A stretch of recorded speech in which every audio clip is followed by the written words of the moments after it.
U.S. crossing into Canada just got complicated, big changes at the U.S.-Canada border. Hey travelers, heads up. Planning to cross from the U.S. into Canada sometime soon? That friendly border you're used to might look the same, but it definitely doesn't feel the same in 2025. Gone are the days of breezing through with a smile and a passport. A whole wave of new policies, tech-driven screenings, and rising political tension has reshaped the border crossing experience, for both Americans and Canadians. So before you pack your bags and head north for those scenic hikes or poutine-packed weekends, here's what's really going on at the U.S.-Canada border. Welcome to Travel Tree, your top source YouTube channel on immigration, travel and visa updates. As of 2025, border dynamics between the U.S. and Canada are evolving rapidly. A web of policy shifts, security protocols, and rising tensions has recalibrated what it means to cross these shared frontiers, literally, figuratively, and digitally. For U.S. citizens entering Canada, most pathways remain open, with valid ID and good intentions, but underlying currents, flagpolling bans, data sharing expansion, and heightened screening thresholds, echo through each encounter. Meanwhile, Canadians heading south face new U.S. mandates that challenge traditional liberties, stirring anxiety on both sides of the boundary. Whether you're a snowbird, professional, academic, or digital nomad, the 2025 U.S.-Canada border is no simple gate. It's a gauntlet of evolving rules, uneasy politics, and unexpected risks. Let's walk through the new rules, traveler behavior at the border, key pain points, and identify which U.S. travelers are particularly exposed in this shifting landscape. Before going into the detailed video, please subscribe to our channel for latest updates on immigration, travel and visa. 1. What are the new rules in 2025 for U.S. citizens entering Canada? Still visa-free, but with cautions. Entry documents, U.S. Citizens continue to enter Canada without needing a visa for short visits, up to 180 days. Acceptable documents include a valid U.S. passport book or card, or a NEXUS card for trusted travelers. Traveling with minors, if you're bringing a minor without full custody, Canada's CBSA requires a parental authorization letter.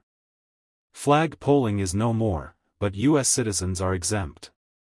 Canada abolished flag polling as of December 24, 2024, when temporary residents cross into the U.S. and return immediately to renew status, citing border resource strain. However, U.S. citizens are exempt from this prohibition. Still, anecdotal reports reveal inconsistency. One traveler nearly had a permit denied because the border officer wasn't aware of the exemption. The resolution came only thanks to a prepared printout of the rule. Greater information sharing and security measures. Safe Third Country Agreement, STCA, expanded. Canada and the U.S. now enforce it across the entire land border, including internal waterways.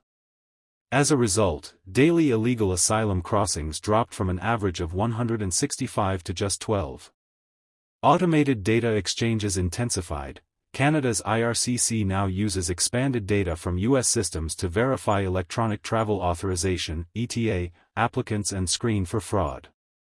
Scrutiny on visas. Canada tightened issuance rules, reduced multiple-entry visa validity, ended exploitative visitor-to-worker policies, and stripped additional points under express entry tied to job offers, all aiming to reinforce integrity.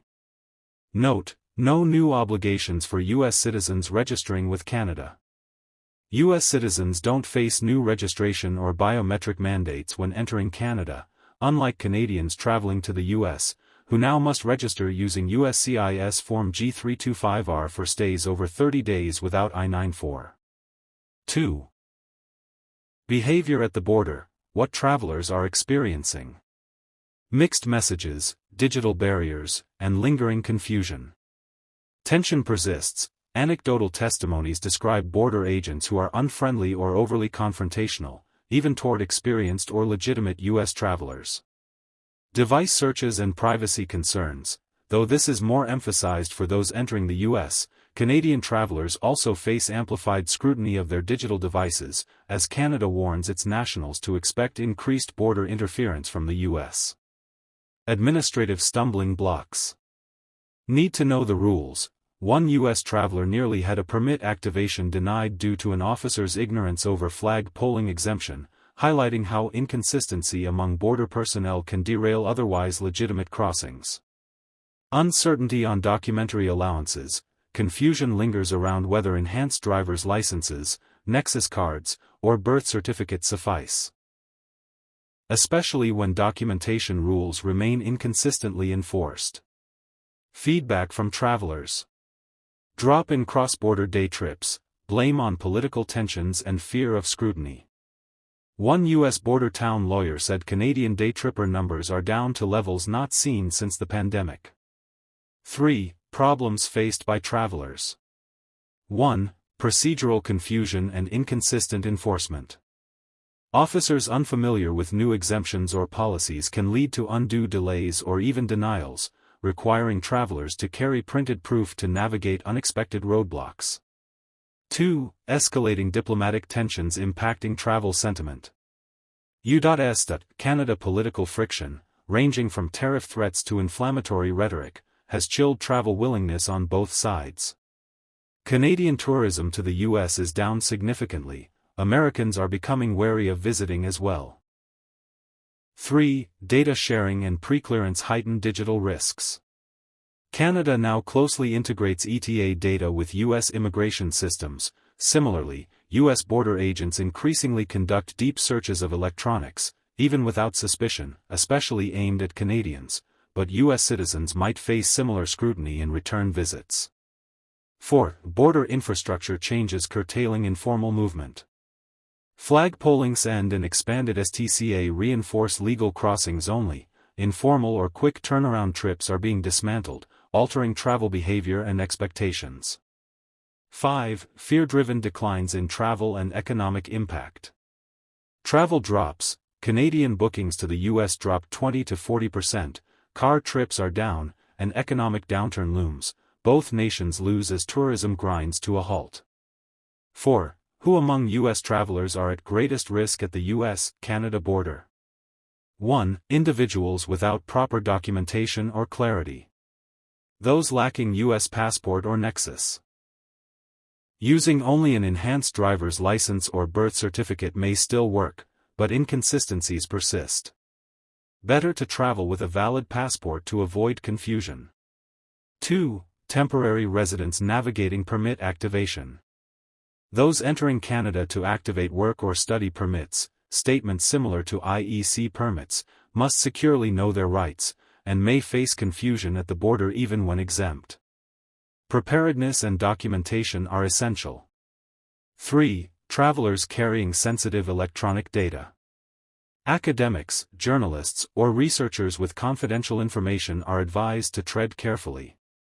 Canadian academic associations urge limited U.S. travel, citing concerns over border searches impacting academic freedom and data confidentiality. 4. Dual citizens or border regional residents. People who hold both U.S. and Canadian citizenship, or reside in border regions, must navigate intertwining enforcement. For example, a Canadian who is also a U.S. green card holder may be asked for status verification by Canadian CBSA, though sharing occurs through data exchange. 5. Casual, infrequent, or unprepared travelers. Those unaware of rule changes, and without printed evidence or backups, may face inconvenience or denial. One simple failure to carry the correct printout nearly resulted in refusal to accept a valid permit. 6. Political or minority group affiliations. While this mainly concerns Canadians going to the U.S., heightened profiling and security scrutiny risks spill over for return trips or future crossings, especially for those who have faced interrogation or revoked visas south of the border. Concluding, I must say that in 2025, crossing from the U.S. into Canada remains largely accessible, but it's no longer a casual stroll through familiar checkpoints. Beneath the veneer of visa-free friendship, a lattice of new protocols, data exchanges, and political tension has shifted the border into a more guarded, bureaucracy-laden, and unpredictable space. U.S. travelers must now carry proper, universally accepted documentation, passport or NEXUS. Be prepared with printed rules, especially around exemptions like flagpoling. Expect data checks, digital scrutiny, and sometimes inconsistent enforcement. Recognize who is most vulnerable: permit holders, data-sensitive travelers, dual citizens, casual tourists, and those in academic or political opposition. The 2025 U.S.-Canada border is evolving, more regulatory, and more digitally entangled than ever. But with preparation, awareness, and a bit of skepticism, the journey can remain smooth. Subscribe now to Travel Tree for your regular dose of travel inspiration, and let's grow this wonderful travel tree together.